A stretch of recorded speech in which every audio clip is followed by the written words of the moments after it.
What's up, guys, and welcome to episode 5 of Mass Effect Talks. This episode is going to be very interesting.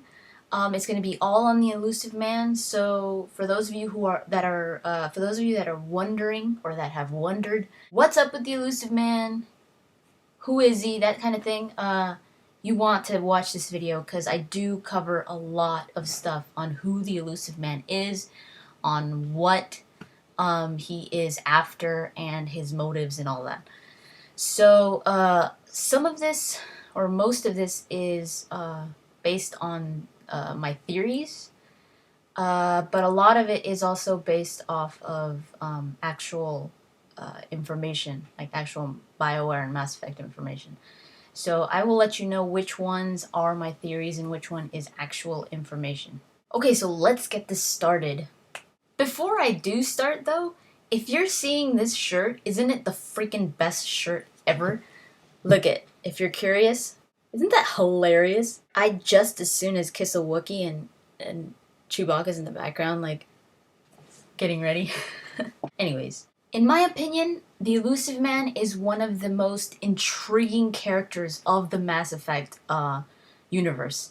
You just know so little about him, but he's such an interesting character that you can't help but wonder who he is and what is he after. Like, what the hell is up with him? I think everybody is a little bit suspicious of the Elusive Man, if not completely suspicious, at least a little bit. So I have done a lot of reading on the Elusive Man just because I'm so curious to know who he is.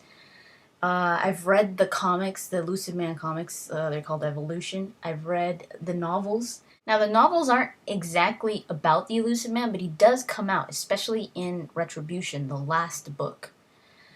So that kind of hints a little bit at what his motives might be. If you haven't read the Elusive Man comics, you should, because they are very good, and you do find out a lot about him. So I will be going over that for those of you that haven't. A lot of people don't know his name, but his name is actually Jack Harper. The Elusive Man's name is Jack Harper. That is revealed in the comics. That is the Elusive Man. He does have a little bit of military background. He fought in the Battle of Shanxi against the Turians in the First Contact War. So he was probably in his early 30s at the time, at least in my opinion, the way that he looks. He was on a team of what they called human mercenaries. So I don't think he was exactly a soldier, but he was fighting in the war. Other occupations that have been mentioned is they go into that he is a man of science. It's not exactly clear as to what position or what what kind of science or what he does, but it is implied that he is some kind of a scientist, or that he at least knows enough about science to get around. It is mentioned in a few things that he did have a family before the First Contact Wars, but nothing it's not really elaborated as to who his family was or what kind of a family, or whether he had kids or anything like that. So it's just mentioned that he had a family and he left. So we don't know a lot about that. In my opinion, he is most likely a biotic. I'll go into that a little later. I'll tell you why I think that. So how did he get the name Elusive Man? The press gave him that name. After the war was over, the First Contact War, and a few, I'll go into this a little bit later, but after a few things happened to him, he sent out a mass email. This is basically like Cerberus's manifesto. So when he started Cerberus, he sent out this mass email saying that humanity has to, stand out, and like it should be the most powerful race, and blah blah blah. Like, it basically what Cerberus stands for. That's what he's talking about in this email. So he's just starting Cerberus. So when the press read this email, they were like, "Who sent this?" And they tried to find out who sent it, but they couldn't track down the sender. So that's why they gave him the code name of the Elusive Man. The Elusive Man sent it because they didn't know who sent it. Elusive means to be deceptive or kind of like an illusion. So they just called him the Elusive Man, and it stuck, so he just kept it. This is a big question. I'm sure a lot of you are wondering, what is up with his eyes? There are a lot of theories as to what is going on with his eyes. I'll tell you the theories that are out there. One of them is they're just for aesthetics. In other words, they made him look pretty sexy, so he just stuck with it. He must have been like, oh yeah, that looks pretty nice. Another theory is they're prosthetic. Some people say he got them after an accident that maybe made him go blind, or he was already blind to begin with, so he got these prosthetic eyes so that he could see. A lot of people also say that they are the Paragon version of Shepard's Renegade eyes, which also indicate like some kind of synthetic augmentation in his eye, so that they shine blue because it's the Paragon version of Shepard's Renegade eyes because they look similar. And then there's also he's not human. People think that he's synthetic. He's actually a synthetic Terminator that is out to kill you. But he pretends he's your friend. But he's actually not.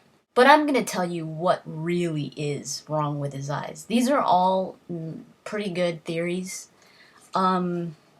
Before I read the comics, I kind of thought that maybe they were prosthetic. Sometimes it would creep me out because I was like, his eyes look like they're Geth eyes. So I kind of also thought that maybe he could be synthetic. But after you read the comic, you realize what is up with his eyes. Check this out. So what happens to him is,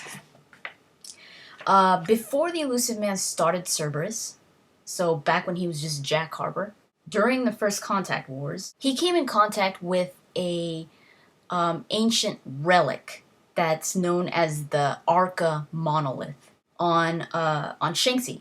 It's not certain whether this relic is Reaper, like a Reaper relic, but given the purpose of the relic and what it does, I believe it is Reaper technology. So what happens is he comes into contact with it, and it just like, let me show you, it like shocks him. So kind of, I guess you could, if you want to imagine it like when Shepard got hit by the beacon on Eden Prime, the Prothean beacon, kind of like that. That's basically what happens. This is not him, this is his friend. But he gets all electrocuted and everything because he's trying to save his friend. So his friend directly touches the relic, and Jack just tries to pull him away. After this, his eyes are pretty normal. They don't really turn weird or anything. And he's actually, his friend does turn into something, I guess you could imagine like, kind of like a husk. Like transforming into a husk. That's how he looks like. He still has some hair. He's kind of losing it, but he looks like kind of the blue stuff in the husks. That's what he's looking like. But Jack didn't look like that. He didn't turn like that. He looked fine. He looked normal. So before this, I believe his eyes were brown, like a hazel. I don't know if you could tell, but here, his eyes are hazel. That's the friend right there, the creepy looking dude. But later in the comic, after he's already touched the monolith and all that, his eyes start glowing blue. Look at his eyes. You see that? So that is proof that what is up with his eyes has to do with that monolith.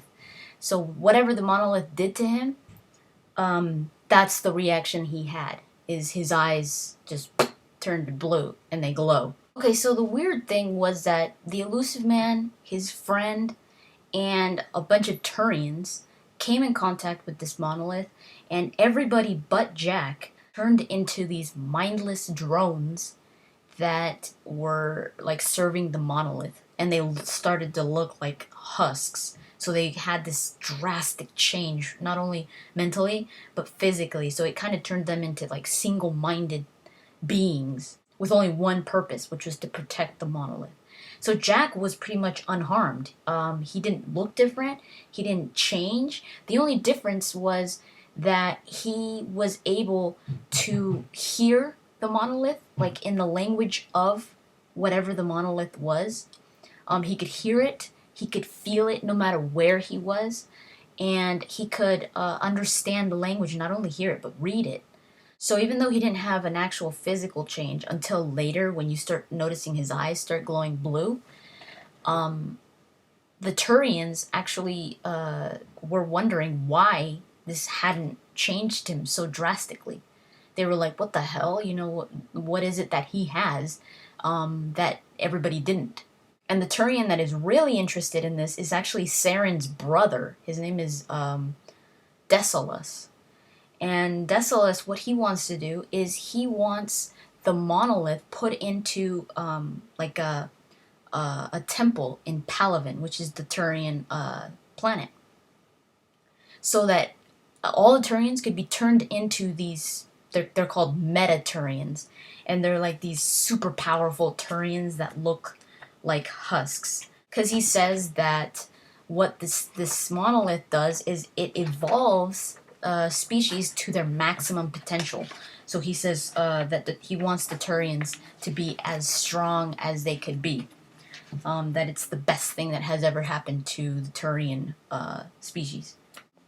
That guy is a Turian. See how he's got all the husk stuff? And they're huge Turians. They're like really powerful. But that's what Desolus wants to do. So Jack actually comes in contact with Saren at this point. He meets Saren. Desolus, Saren's brother, is actually like a big Turian general. And Saren is kind of like his second in command. He's not really like up there yet. So Jack tries to convince Saren, since Desolus is pretty, like, he can't be convinced that the monolith is actually a bad thing, that it's actually gonna, instead of evolving a species, it actually devolves it, so it actually makes them, you know, single-minded and like drones. Even though they're strong, their only purpose is to serve this monolith. They don't do anything else. So Jack tries to convince Saren to stop his brother from doing this to all the Turians. And Saren takes a little bit of convincing, but he finally realizes that he's right, that this is not a good thing. And a lot of stuff happens in the comic. I won't go into that. But the point is that the Elusive Man meets Saren, and Saren also comes in contact with the monolith and gets electrocuted. Kind of like the Elusive Man did. Not directly, but trying to save his brother. So the same way that Jack got electrocuted by this monolith, Saren did too.